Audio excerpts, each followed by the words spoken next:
everyone, in this video I wanted to go through my favorite soundtracks. So yeah, the soundtrack is one of my favorite parts of a movie. So yeah, I love instrumental music, I love classical music. I played band in middle school and high school. I played the flute.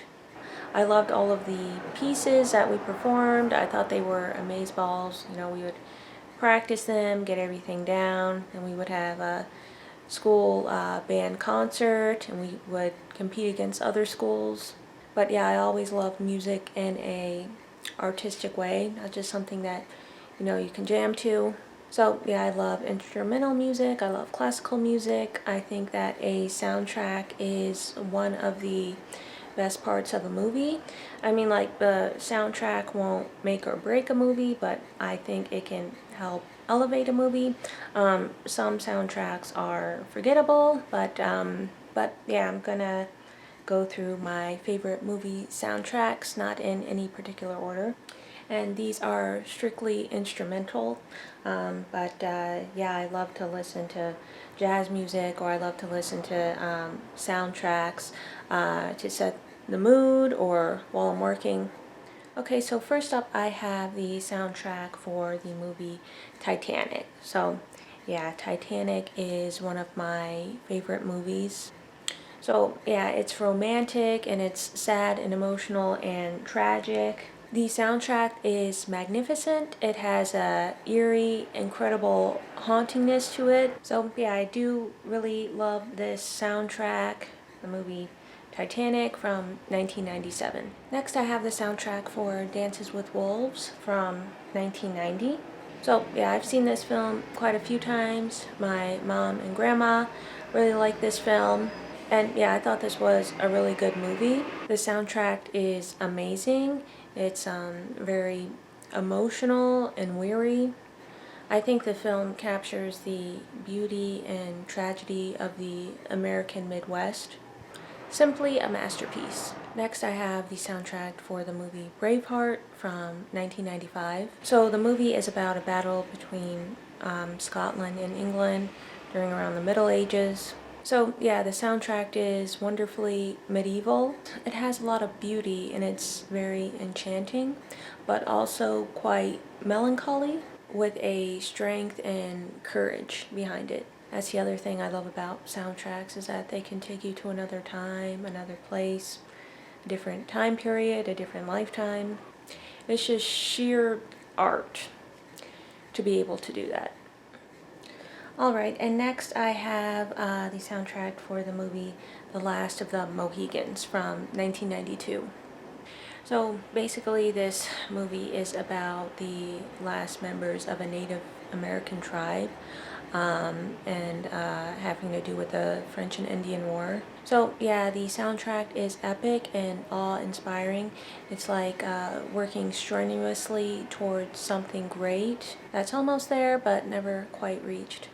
Okay, so next up I have the soundtrack for the movie Midsummer from 2019. So yeah, this is like a horror fairy tale.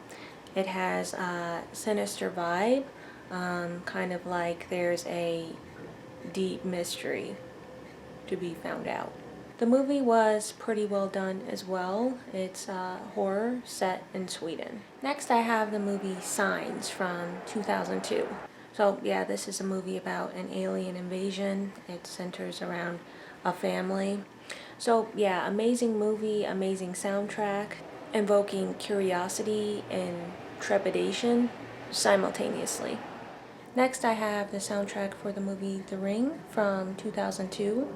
So yeah, this is a very dark and disturbing movie, and yeah, the soundtrack follows suit. I do wish the pieces were a bit longer, but yeah, it's a very gloomy and dark soundtrack. It sets the mood and the atmosphere well for the movie, but yeah, I do love to listen to this soundtrack on a gloomy and rainy day. So next up I have the soundtrack for the movie Swimming Pool from 2003. So yeah, I kind of saw this movie on accident.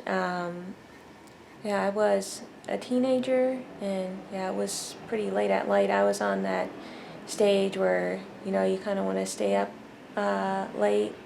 So yeah, I was up late. I was just flipping through the TV channels, and then yeah, this movie kind of caught my attention. Yeah, I pretty much saw it from the beginning.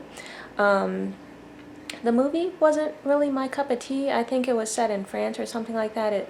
It's not an American movie. But yeah, it's an R-rated movie. I don't quite remember what it's about, but yeah, I do remember there's a young girl. She's like maybe 18, 19, or young adult, and she lives with her grandmother.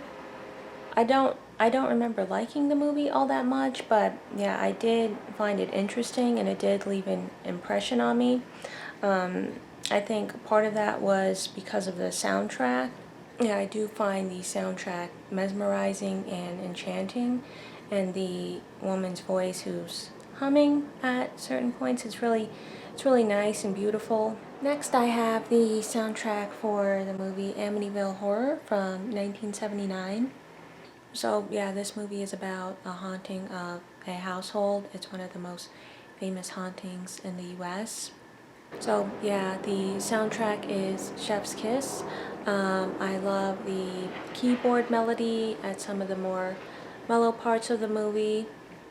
It's like a mischievous innocence, and then it kind of turns to pure horror to match the pace of the movie.